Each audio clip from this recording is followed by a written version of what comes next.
Welcome to Awakening Within. Have you ever longed for a deeper, more meaningful relationship? Or are you in a relationship but it feels it lacks connection and intimacy? Well, today we're going to be looking at what we can do to create greater intimacy in our lives. My guest, Rich Walkden, has had a keen interest in interpersonal relationships and personal growth work from early adulthood. He uses his training in clinical hypnotherapy, personal growth coaching, and as a mental health consultant to support others in moving from a painful place of disconnection to feeling a sense of love and vitality in their lives. He has facilitated workshops for men convicted of domestic violence, aiding them in learning healthy, compassionate relationship skills. He is a practitioner of primal movement, which allows him to be knowledgeable about being comfortable in one's body, regardless of size or ability. He has effectively coached young adults confronting issues of sexuality and gender. Rich is a facilitator for an organization called the Human Awareness Institute. And for 16 years, he has personally been committed to aiding people on their journeys to love themselves and finding excellence in all their relationships. Welcome, Rich, and thank you for coming all the way from Vermont today to be with us. Yeah, thanks for having me here, Jill. Yeah, it's great to be here. Great. So, Rich, just give us a background a little bit on how you came to be, what I'm going to phrase it, that's a lot of stuff there, but an umbrella of a relationship expert. Well, I was on my way to becoming a hot young programmer and in a marriage that was falling apart.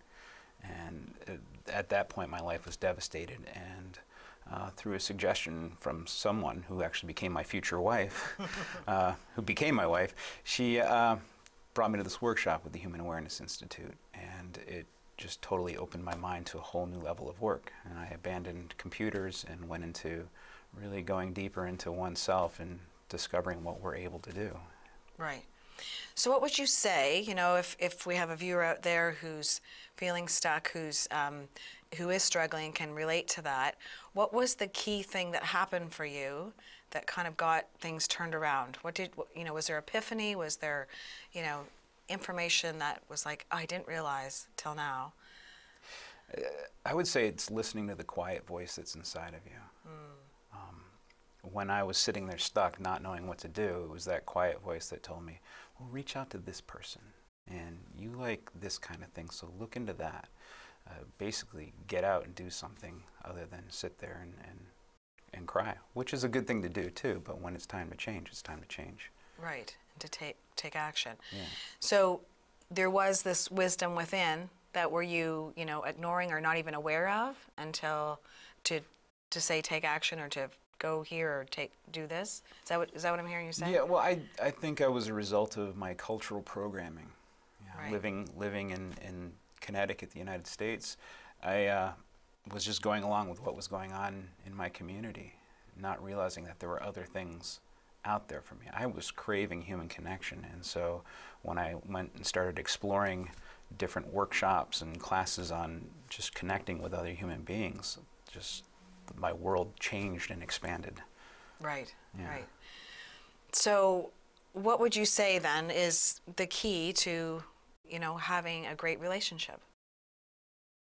Talking. Right. I think one of the things that actually, I'm going to talk about the obstacles a little bit. Okay. One of the things that gets in the way is when you have something that comes up with a partner, and it happens over and over and over again, and you don't talk about how it feels inside of you with your partner, then it starts to become a block. Right. And then you get enough of those blocks that are built in front of you, before you know it, you're not really talking with your partner, and you're just living side by side with each other. And I've met so many couples that do that, that talking is what you do to get those bricks taken down. Right. And not even just talking. I mean, somebody could say, well, I talked to him, but he doesn't listen, or, I've tried it and it didn't work.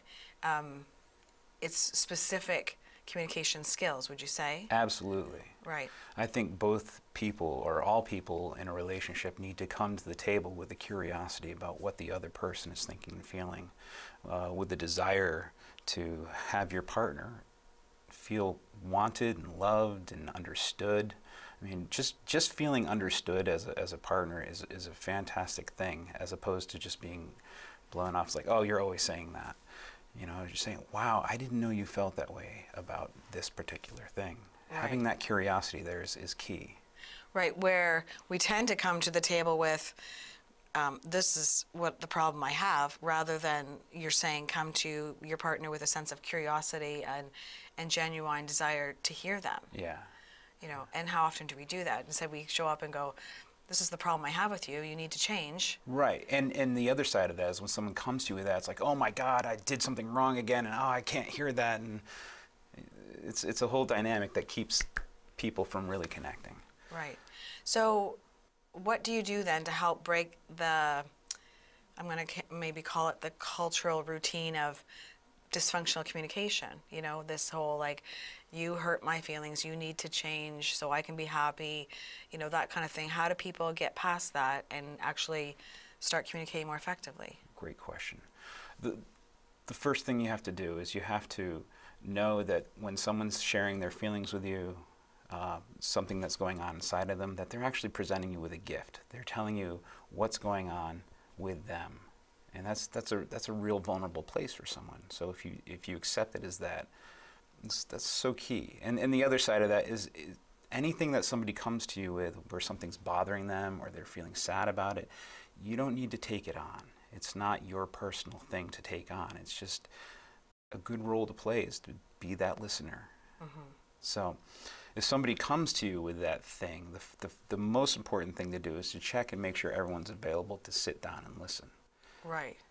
Like if you've come home from work and you're busy, and if I was your partner and I came up to you and said, I really got to talk to you about something that's been bothering me for 3 days now, and you've just come home from work and you're not available, you can say, you know what, I got that you've got something going on right now. I'd like to ask you to just hold it a little longer so I can just settle in and relax a little bit, and then I can totally hear what you have to say. Mm-hmm. Does that make sense? Yes. Yeah, because often when we present, we've been thinking about it and we're ready for the conversation for, you know, hours, days, and they're showing up to the conversation cold. Right. So if you're presenting to somebody with something like, I want to talk to you about something, you're saying you have to be open that it might not be a good time and to set a mutually beneficial time. Yeah, absolutely. Okay. So that's key. So starting off with finding a mutually beneficial time to talk. Sit down and talk together. Right. Okay. All right. And then what? So now we've found a mutually beneficial time. Found a mutually beneficial time, and then I talk to you about from a feeling place. And it's got to be a place where I'm talking about my feelings and not you did this and I want you to change, because that never goes well when that's presented. But if I said, you know, I noticed that you left your dirty dishes by the sink, and I feel like that whenever that happens, that there's an expectation there that I'm the one who's going to clean it up. And I know that you're not putting that on me, but that's how I feel.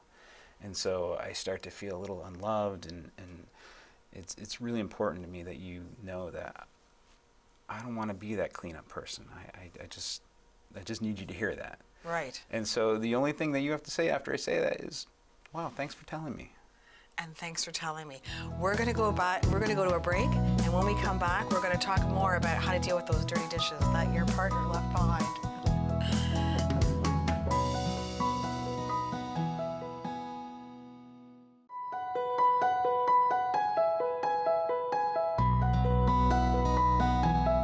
Welcome back. Today I'm speaking with Rich Walkden. For several years, he has been helping others build a deeper understanding and relationship with themselves so they can, in turn, create a deeper relationship with the significant people in their lives. When we went to break, we were talking about an example of dirty dishes in the sink. And even though it might seem insignificant, it's something likely a lot of people can connect to. If you're living with people, you're dealing with dirty dishes. Right. So I wondered if we could give an example of doing like an active, I understand you call it an active clearing, when you have, you know, a chip on your shoulder about something like dirty dishes left in the sink, doing an example of how we could effectively communicate about something like that. Sure, we could do that together. Yeah. All right. So, Jill, I've got something going on that I'd really like to clear with you. Are you available? Okay, so assuming I am, then I say yes. Yeah, okay, great. I noticed this morning before you went to work that you left the dishes on the sink, and I had this thing go on inside of me where it's like, oh, you know, I'm always good at picking stuff up. I'm always good at cleaning up the dishes and things like that because I want the house to look a certain way, and I know you do too. But every time I have to pick up dishes for somebody, I just start to feel like I'm being taken for granted. And it goes deeper and deeper. Every time I feel taken for granted, then I just start to feel like people don't love me or care about me anymore. And I really need you to know that, so I don't have it building up. So my response is thanks for sharing. Yeah. Yeah, yeah. So thanks for sharing. And then... You can tell me what you heard. So I heard you say that when I leave the dishes beside the sink and don't wash them, don't put them away, you feel like I think you're going to do it. Or you feel unloved. That's close. That's close. I'm happy to pick up dishes because I want the house to look nice, but it just leaves me with the sense that people are starting to take me for granted, and then I start to just feel like people don't care about me, and then I start to feel unloved. Right. So you think I'm taking you for granted if I leave the dishes beside the sink? Oh, this is a hard one. Is that what I say? Like, so that's my job, is to just check in that this is what I hear you saying. Yeah. And then you tell me if I'm right. Right, if exactly. I'm hearing you right, yeah. I mean. So, again, I'm not feeling like you're taking me for granted. I just feel like people take me for granted because I do pick up. And so when you leave the dishes by the sink, it just adds to me feeling like I'm being taken for granted. So it's triggering something in you. Yeah, it's not that you're taking me for granted. It's just that that's how I feel. Okay. See, this is complicated. This takes real conscious effort, doesn't it? And the interesting thing is talking about dishes in the sink, it seems like a trite thing to clear. I mean, it's just so small. Right. But what happens is you have this thing, you're like, oh, never mind, I'm not gonna talk about that. And then you have this thing, and there's clothes on the floor, and all of a sudden it builds up into something big until one day somebody leaves the milk out on the counter, and you're just, I can't believe that nobody picks up that, and there's a huge explosion, and that's what we don't want to have. Right. So that's what's happening. So if somebody can relate to this, that they went ballistic over clothes on the floor. Right. You know, ultimately, clothes on the floor is not a big deal. Right. But if they're going ballistic over it, chances are there's lots of things that they've held on to that they haven't cleared. Right. And then now we're going ballistic over something that appears quite petty. Right. Like clothes on the floor, dishes in the sink, milk left out on the counter. And then it can go to other interpersonal things too, like we were at a party and you didn't introduce me, and I just suddenly felt invisible.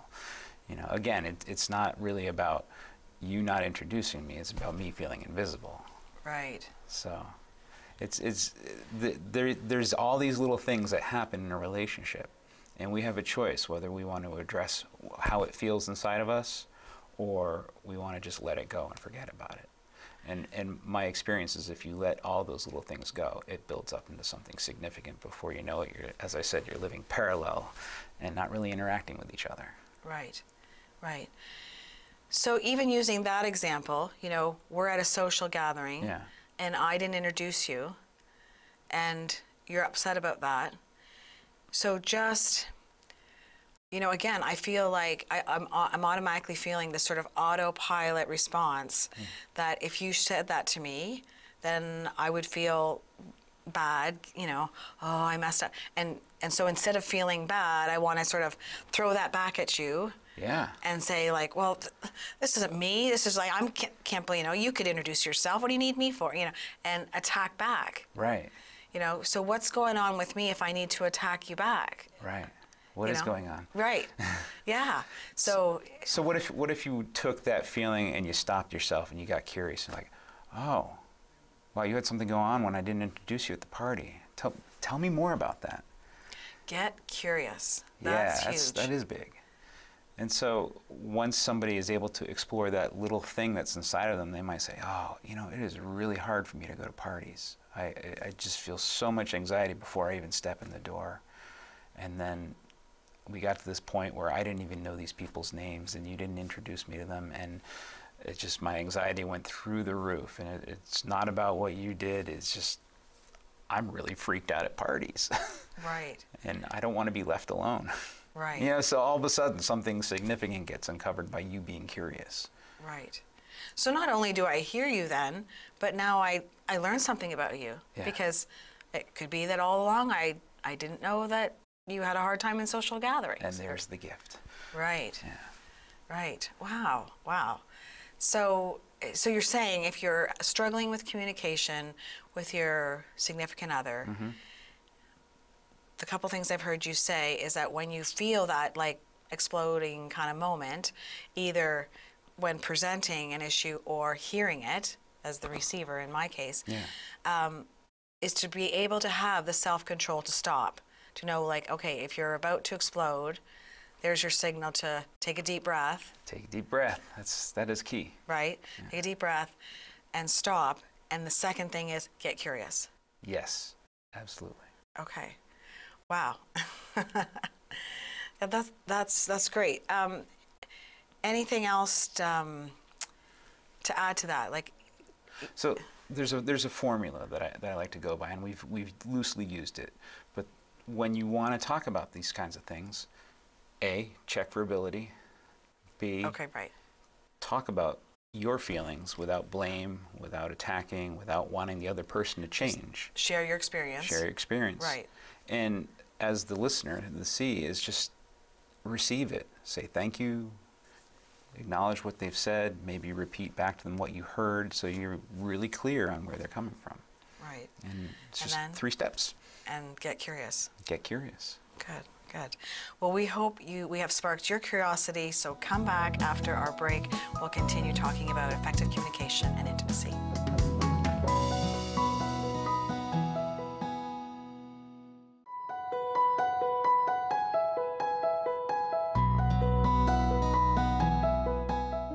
Today we are discussing how to create more intimacy in our lives through effective communication, and I have with me today relationship expert Rich Walkden, a facilitator from the Human Awareness Institute. And when we left for the break, we were going through an example of an effective communication strategy that you called Clear communication. Clear communication, Yeah. doing a clearing. So we did an example of dealing with dirty dishes in the sink. Where do we go from here? So if people try this, what might be the pitfalls to deal with? Sometimes people take things personally. Right. It just happens.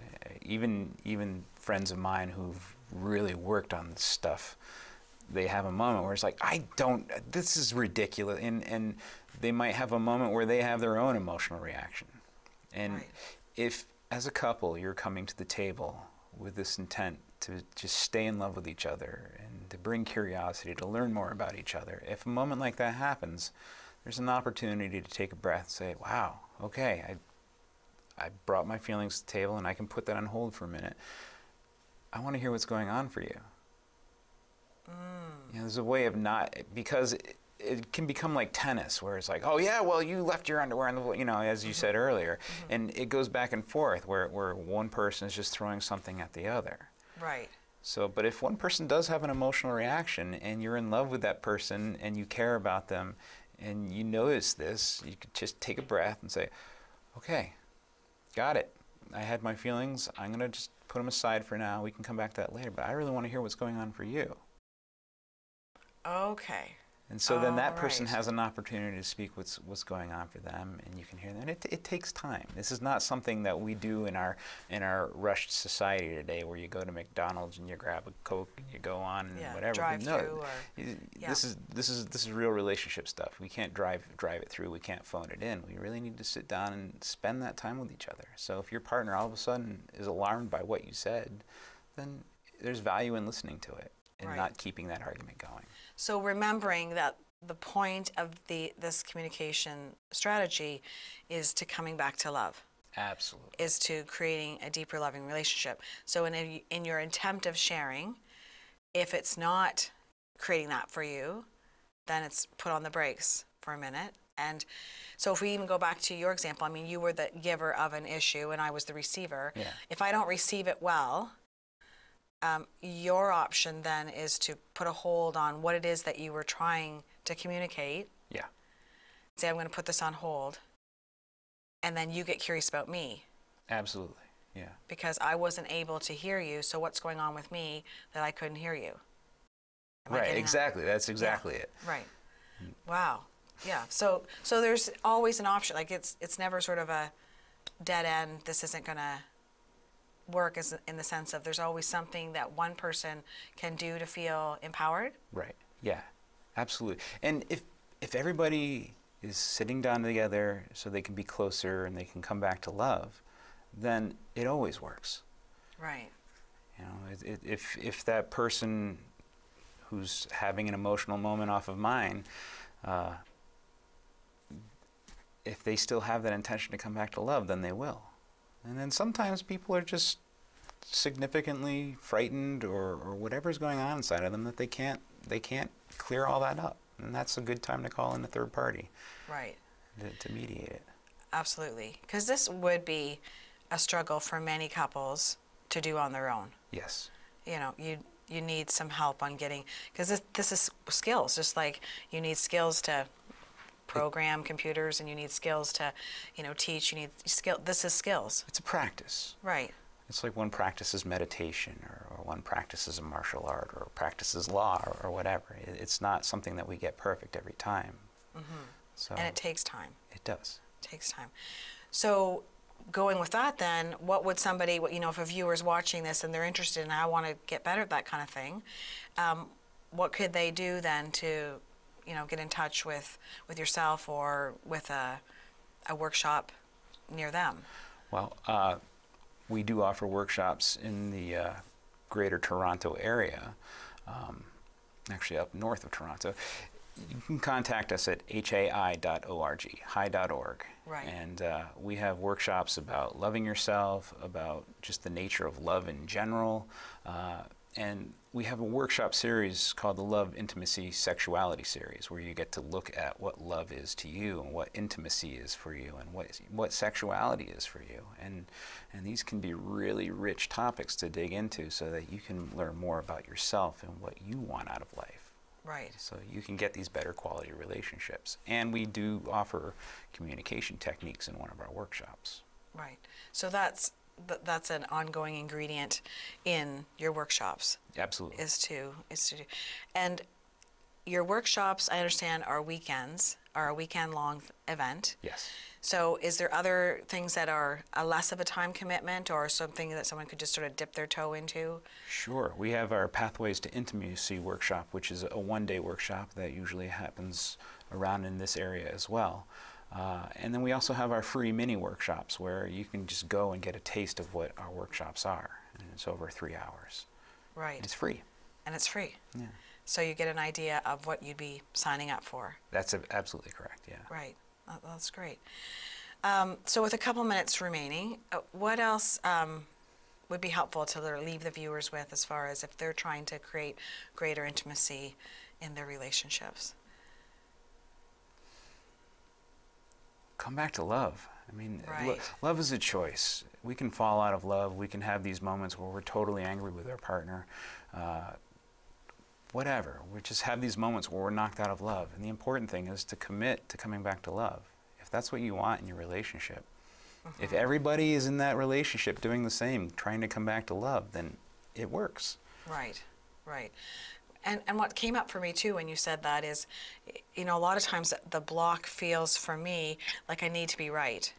So letting go of a need to be right about the argument, about what happened, what he said, she said, letting go of that need to be right and instead focusing on the need to feel and experience love. Right. To be happy. Actually, somebody reminded me today that I said to them, imagine if there was no right or wrong in a relationship, that we just make choices. And our choices have reactions and consequences. Sometimes the consequences feel good, sometimes the consequences feel bad, but we learn from all of it. If we take away that feeling of being wrong, then we're freer to make more fuller choices to be in love with each other. Right. Making choices. And you too can make choices to increase your communication skills, to better improve your relationships. I want to thank our guest, Rich, for coming in. That was a rich discussion. Thank you so much. And thank you for watching. And remember to come back to love. Thanks so much. Thank you.